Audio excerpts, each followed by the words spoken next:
Assalamualaikum warahmatullahi wabarakatuh. Saya Fadia Hafsari-Duanto dari kelas Manajemen Bisnis Syariah 2019A. Di sini saya akan menjelaskan tentang ngobrol Inggris dan Awesome Language Stability. Video ini saya tujukan untuk ujian akhir semester pada mata pelajaran kewirausahaan sosial. Stay tune. Langsung saja saya akan menjelaskan tentang latar belakang dari apa sih ngobrol Inggris dan Awesome Language Stability itu sendiri. Dan ngobrol Inggris itu adalah didirikan oleh Azhar Fawaz dan temannya Hizbul Aulia. Itu berangkat dari kegelisahan Azhar sebagai owner bahwa dia merasa di lingkungan sekitarnya maupun orang-orang yang ditemuin sangat minim sekali dalam bahasa Inggrisnya. Terlebih lagi tidak bisa kita pungkiri bahwa bahasa Inggris itu sendiri bisa kita butuhkan dari segala aspek, misalnya dari bisa untuk bisnis atau ranah yang lain. Dan di sini Azhar ingin memfokuskan bahwa belajar bahasa Inggris itu tidak hanya belajar secara tulis menulis atau grammarnya saja, tapi Azhar ingin belajar bahasa Inggris dengan mengobrol. Makanya Azhar membuat ngobrol Inggris. Nah, apa sih bedanya sama IELTS atau Awesome Language Stability itu sendiri?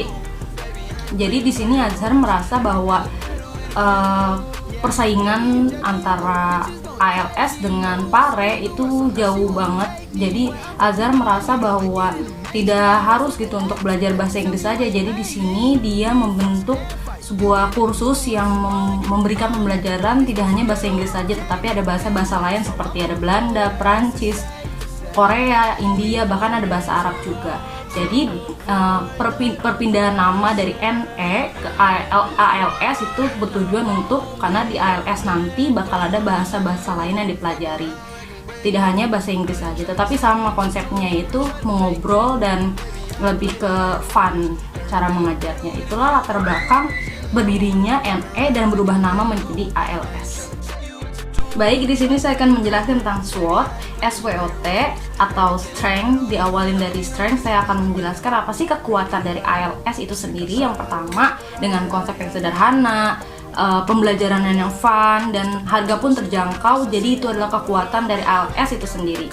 Dan yang kedua, weakness-nya itu atau kelemahan dari IELTS itu sendiri, itu banyaknya lembaga-lembaga pendidikan yang lebih besar atau yang sudah lebih dulu seperti kursus PARE yang sudah populer di masyarakat dan sudah mendapatkan kepercayaan dari masyarakat. Jadi kelemahan dari IELTS karena ini masih baru membuat IELTS itu sendiri butuh effort atau butuh kerja keras lagi untuk memperkenalkan dan memberikan kepercayaan ke masyarakat bahwa IELTS ini juga dapat dipercaya untuk siswa-siswanya belajar bahasa di IELTS. Itu kelemahannya. Dan yang ketiga, opportunity-nya itu atau peluangnya atau kesempatan dari IELTS itu sendiri di masyarakat adalah karena IELTS itu membuat mata pelajaran semakin ringan, simple, praktis, dan bisa lebih detail penjelasannya daripada di sekolah. Nah, yang terakhir ada threats, itu adalah ancaman dari luar atau eksternal, karena banyaknya nih private dari program sekolah yang udah guru-gurunya itu mengadakan private di sekolah yang membuat kursus-kursus bimbel seperti IELTS ini mendapat ancaman dari pihak eksternal itu sendiri. Di sini saya akan menjelaskan perjalanan bisnis dari Azhar untuk membangun IELTS itu sendiri. Jadi dimulai dari bulan November 2020 hingga sekarang masih eksis. Tentu saja perjalanannya tidak mudah dan sangat butuh rintangan dan effort untuk memperkenalkan IELTS itu sendiri ke masyarakat.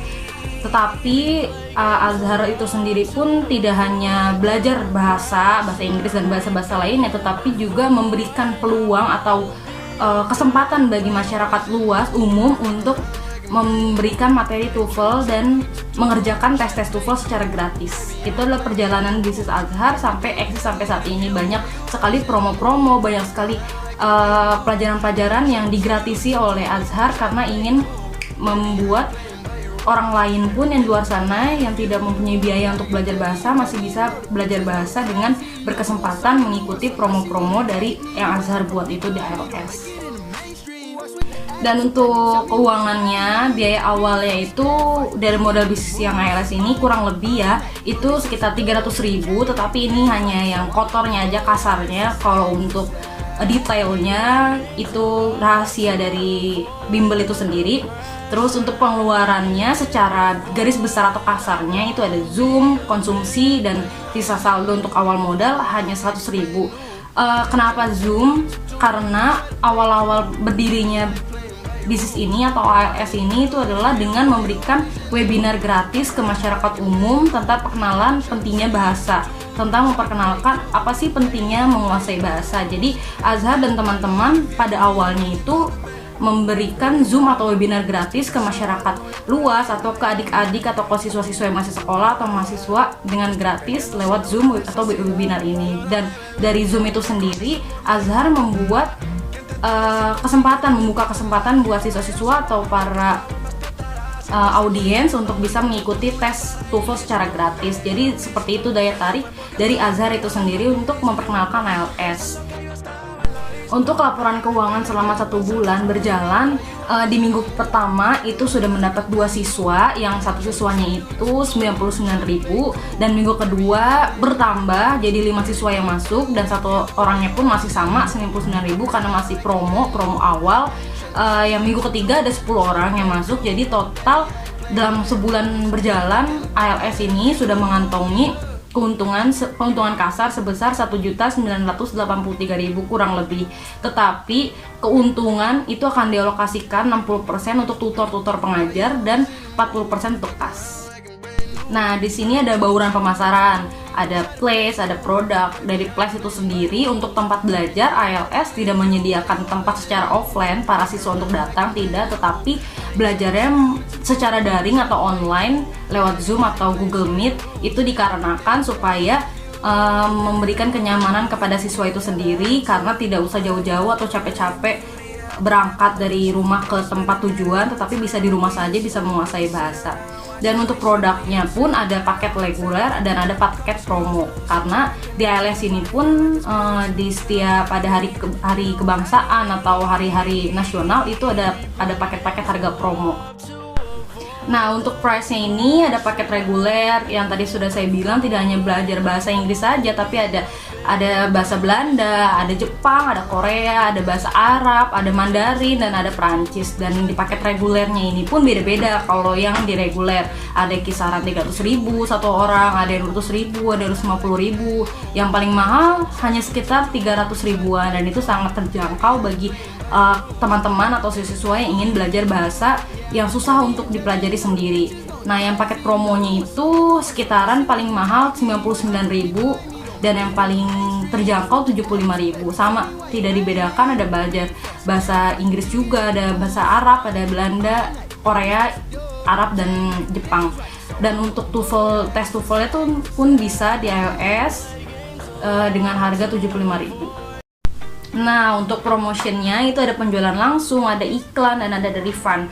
Jadi penjualan langsung itu ALS itu sendiri menawarkan secara personal ke sekolah-sekolah yang, karena dulu kita masih offline, jadi ke sekolah-sekolah untuk menawarkan belajar di ALS itu sendiri. Dan yang kalau iklan itu dengan menggunakan promosi di sosial medianya, yaitu di Instagramnya LLS_course. Nah, di situ kalian bisa lihat di Instagramnya banyak sekali promosi-promosi yang diberikan oleh ALS itu sendiri. Nah, yang terakhir ada refund. Jadi ini menarik nih, di ALS itu jika para siswa tidak berhasil dibimbing selama 1 bulan, maka pembiayaan akan dikembalikan 100%, atau selama seminggu atau sesuai perjanjian nanti di sana, maka pihak ALS akan mengembalikan 100%.